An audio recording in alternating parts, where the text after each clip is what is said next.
Hello friends, कैसे हो आप सब। मैं आशा करती हूँ आप सब ठीक होंगे। आज हम बात करेंगे एक नए विषय पर। फ्रेंड्स, आज हम बात करेंगे हमारे हिंदी के महान लेखकों के बारे में। आज हम उनका परिचय देंगे। तो चलिए फ्रेंड्स, ज़्यादा समय खराब न करते हुए हम शुरू करते हैं। आशा करती हूँ आप पूरी वीडियो देखोगे। सबसे पहले हम हमारे हिंदी के महान लेखक यशपाल जी के बारे में बात करेंगे। यशपाल का जन्म सन 1903 में पंजाब के फिरोजपुर छावनी में हुआ।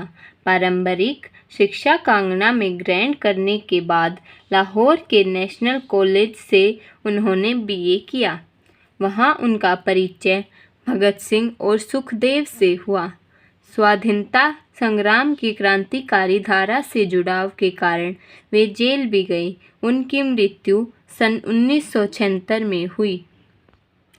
यशपाल की रचनाओं में आम आदमी के सरोकारों की उपस्थिति है। वे यथार्थवादी शैली के विशिष्ट रचनाकार हैं। सामाजिक विषमता, राजनीतिक पाखंड और रूढ़ियों के खिलाफ उनकी रचनाएं मुखर हैं। उनके कहानी संग्रह में ज्ञानधन, तरक का तूफान, पिंजरे की उड़ान, वादुलिया, फूलों का कुर्ता उल्लेखनीय हैं।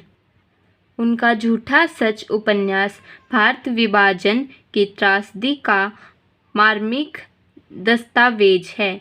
अमिता, दिव्या, पार्टी कामरेड, दादा कामरेड, मेरी तेरी उसकी बात उनके अन्य प्रमुख उपन्यास हैं।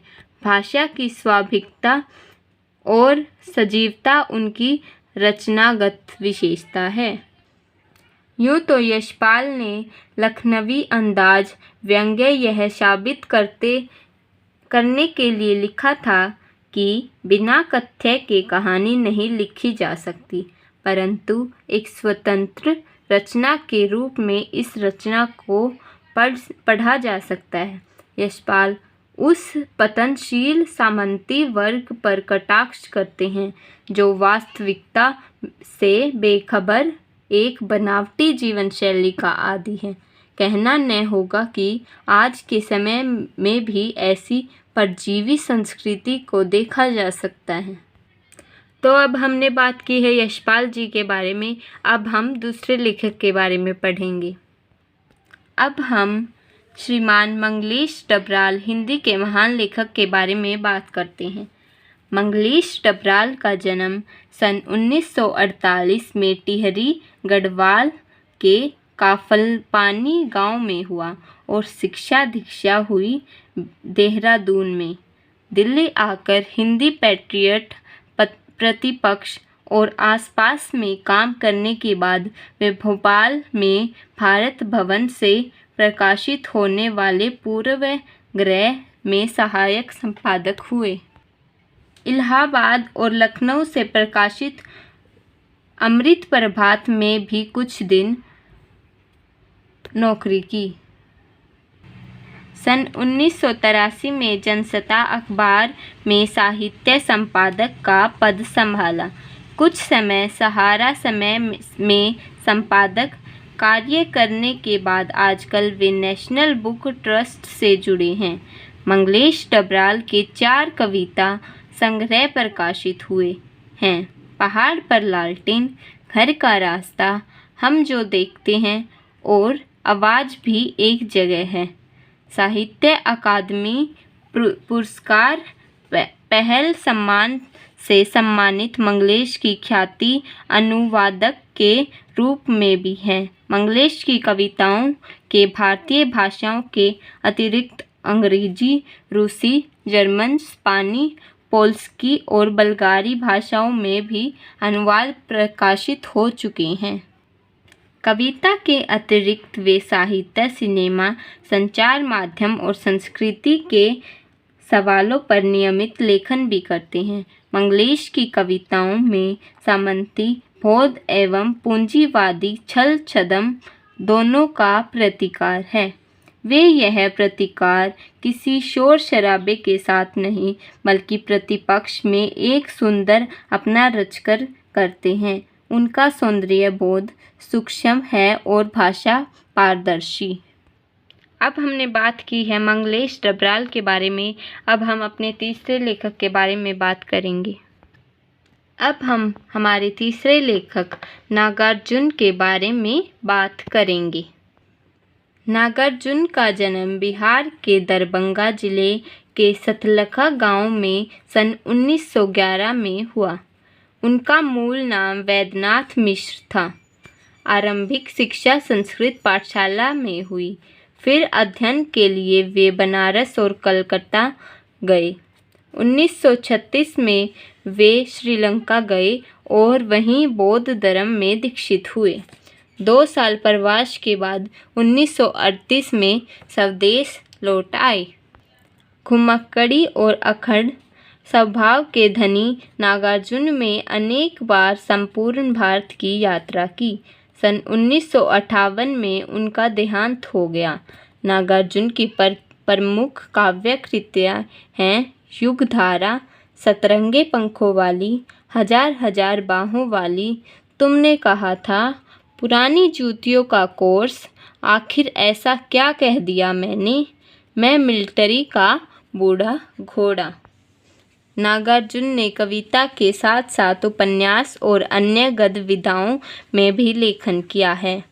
उनका संपूर्ण कृतित्व नागार्जुन रचनावली के 7 खंडों में प्रकाशित है। साहित्यिक योगदान के लिए उन्हें अनेक पुरस्कारों से सम्मानित किया गया, जिनमें प्रमुख हैं हिंदी अकादमी, दिल्ली का शिखर सम्मान, उत्तर प्रदेश का भारतीय पुरस्कार एवं बिहार का राजेंद्र प्रसाद पुरस्कार। मैथिली भाषा में कविता के लिए उन्हें साहित्य अकादमी पुरस्कार प्रदान किया गया। राजनीतिक सक्रियता के कारण उन्हें अनेक बार जेल जाना पड़ा। हिंदी और मैथिली में समान रूप से लेखन करने वाले नागार्जुन ने बांग्ला और संस्कृत में भी कविताएं लिखी। मातृभाषा मैथिली वे यात्री नाम से प्रतिष्ठित हैं। लोक जीवन से गहरा सरोकार रखने वाले नागार्जुन भ्रष्टाचार, राजनीतिक स्वार्थ और समाज की पतनशील स्थितियों के प्रति अपने साहित्य में विशेष सजग रहे। वे व्यंग में माहिर हैं, इसलिए उन्हें आधुनिक कबीर भी कहा जाता है।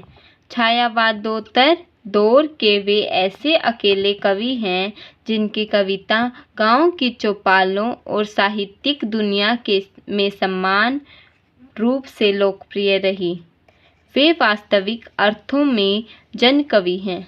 सामयिक बोध से गहराई से जुड़े नागार्जुन की आंदोलन धर्मी कविताओं को व्यापक लोकप्रियता मिली। नागार्जुन ने छंदों में काव्य रचना की और मुक्त छंद में भी। अब हम हमारे चौथे लेखक सूरदास के बारे में बात करेंगे। सूरदास का जन्म सन 1478 में माना जाता है। एक मान्यता के अनुसार उनका जन्म मथुरा के निकट रुनकता या रेणुका क्षेत्र में हुआ, जबकि दूसरी मान्यता के अनुसार उनका जन्म स्थान दिल्ली के पास सीही माना जाता है। महाप्रभु वल्लभाचार्य के शिष्य सूरदास अष्टछाप के कवियों के में सर्वाधिक प्रसिद्ध हैं। वे मथुरा और वृंदावन के बीच गऊ घाट पर रहते थे और श्रीनाथ जी के मंदिर में भजन कीर्तन करते थे।